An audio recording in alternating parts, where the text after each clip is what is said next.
Hello, my loyal subjects, and welcome! So, now we're going to talk about ambient occlusion in all of its awesomeness. So, if you're not familiar with what ambient occlusion is, it's basically how occluded a point is, and this is very commonly used in textures to add a sense of depth, especially in shadows. Like, you get a lot of depth when it's directly lit, but a lot of areas like this, I mean, you can see how the edges just look like they're glowing, and this looks really bad. Now, part of this can be dealt with in the shader, like just masking light, but then it'll appear really, really flat. Like, you can see areas like this just look completely flat and boring, and you can't see any detail in it other than the artifacting of it looking like it's glowing. It just does not look good. So, if I expose ambient occlusion and we can start playing with it, there's luckily an ambient occlusion node. And we can plug this in and expose the ambient occlusion. As you can see, this adds a little darkening in the crevices and helps give us depth. One of the problems, however, becomes this idea of, you can see here, it looks muddy and horrible and not super great looking. So one of the problems with the built-in ambient occlusion node is that it's really bad at small, tight, in-depth crevices like this. As you can see, it just completely kills all the information. You just get these black voids. But by the same token, I would still like the large gradients it's giving me along the bricks. So, anyway, it kind of gets into this question, I suppose, of like, okay, how do we deal with this? How do we deal with all these various bullshit things? Well, one of the ways that I like to deal with it is generally by starting off with really, really small details that I want, because I want all these small details. I like all these tiny, little crevicey occlusion details.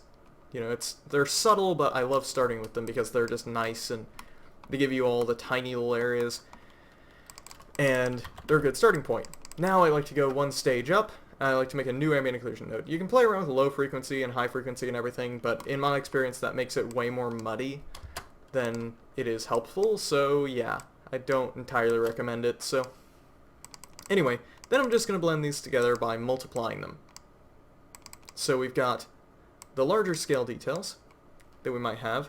So this is like the crevices and, you know, so on. And then I've got the smaller scale details for like tiny corners and whatnot. And we can then adjust the opacity to adjust how much of that we get. And as you can see, this gives us some absolutely beautiful gradients. It gives us all these tiny occlusion points, but also gives us the larger ones in there. And we can even go for a third layer if there's any useful information up here, which I can go up here and up this to like 15. Are we getting anything useful? Yeah, we actually kind of are. We're getting these larger details here. So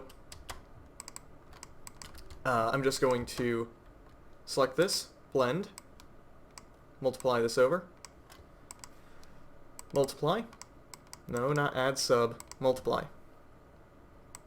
So as you can see, and of course, it's not going to be as intensive.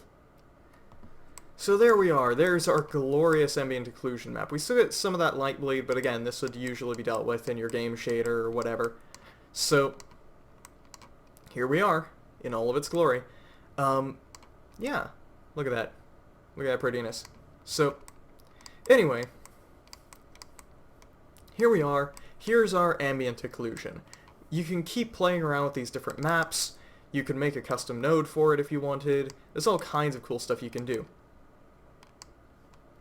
But at the end of the day, it's just about getting those nice little shading in the crevices, and you'll notice how much more of our texture we can see in the shadows. Like, I can tell there's a crevice here, and I can see like some of the small scale details. It's very subtle, it's very ambient, but it looks good. So for example, when I switch my environment to something that is very ambient by nature, it still looks good. Now obviously it's a bit strong, but you can still get the idea. You know, in this case I might go over here, and I think just in general the ambient occlusion is a bit strong here, but I can dial this back. It's just a matter of testing. So now if I jump back to my environment here, you can see, looks a lot better. Looks a lot more subtle. But yeah, just by playing around different lighting environments and everything, you can just get some gorgeous results. So, there we are, in all of our prettiness. And, yeah, There. Now, hopefully this has been informative to you, and hopefully you'll be able to make some better ambient occlusion in the future. Because, I mean, look at that. That looks like it was baked off a real mesh. Or something similar. Yeah. Peace out. Thuluf Tachen. Goodbye.